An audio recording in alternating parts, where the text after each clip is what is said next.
नमस्कार दोस्तों।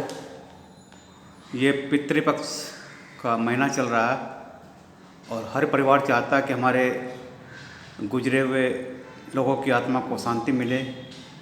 ब्राह्मण भोज, दान दक्षिणा, गाय को रोटी, कौवों को रोटी, कुत्ते को रोटी खिलाकर हम अपना कर्तव्य पूरा करते हैं। लेकिन लेकिन लेकिन कभी ये सोचा है, हमारे बुजुर्ग ने भी हमारे लिए अपना मन महसूस कर, अपनी इच्छा को गला घोंट कर कभी श्राद्ध किया था। पूजा बंसल द्वारा रचित कुछ पंक्तियाँ श्राद्ध। अपने लिए एक शर्ट ले ली जाए, अपने लिए एक शर्ट ले ली जाए, पिता ने ऐसा विचार किया। फिर बेटे का जन्मदिन याद आया, पिता ने अपने शर्ट के विचार का श्राद्ध कर दिया। सारा दिन खटकती माँ की आंखें नींद से बोझल हो रही थी, तभी उसने बेटे के बुखार को महसूस किया। माँ को फौरन अपनी नींद का श्राद्ध कर दिया। फटा हुआ जर्जर बैग पीठ पर लादे, फटा हुआ जर्जर बैग पीठ पर लादे, पिता ने बैग का स्वप्न देखा। फिर बेटे के कॉलेज का खर्च याद आया, पिता ने अपने नए बैग का स्वप्न का श्राद्ध कर दिया। हमेशा पीठ दर्द की शिकायत थी, हमेशा पीठ दर्द की शिकायत थी। माँ ने वॉशिंग मशीन का ख्वाब देखा।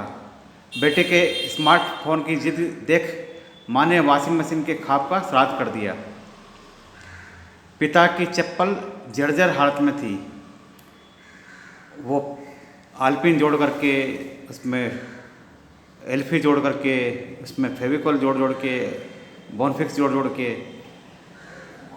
पिता की चप्पल जर्जर हालत में थी। नए जूते खरीदने का मन बनाया, लेकिन बेटे के स्पोर्ट्स शूज के लिए पिता ने अपने जूतों के ख्वाब का श्राद्ध कर दिया। अपने पिता वृद्धाश्रम में है, अब पिता वृद्धाश्रम में है और माँ स्वर्गवासी हो चुकी है। अब पिता वृद्धाश्रम में है और माँ स्वर्गवासी हो चुकी है। बेटे के भविष्य के लिए जीवन में न जाने कितने श्राद्ध उन्होंने कर दिए। कुछ साल बाद बेटा माँ बाप का श्राद्ध कर रहा था। पिंड बनाकर पत्तों पर रख रहा था।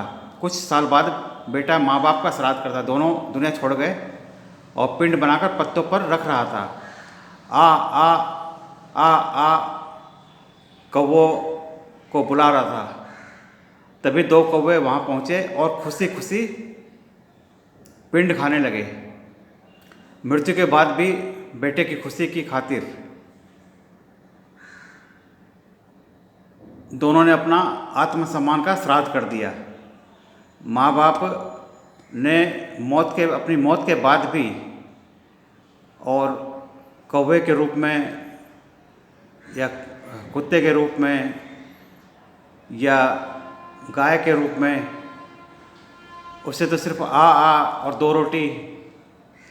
मृत्यु के बाद भी बेटे की खुशी की खातिर दोनों ने रोटियां खा ली और अपने आत्मसम्मान का श्राद्ध कर दिया।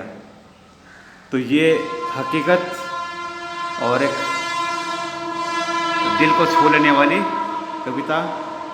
Thank you Pooja Bansal ji, thank you. बहुत खूबसूरती से आपने लिखा है जो दिल को छू जाए। Thank you.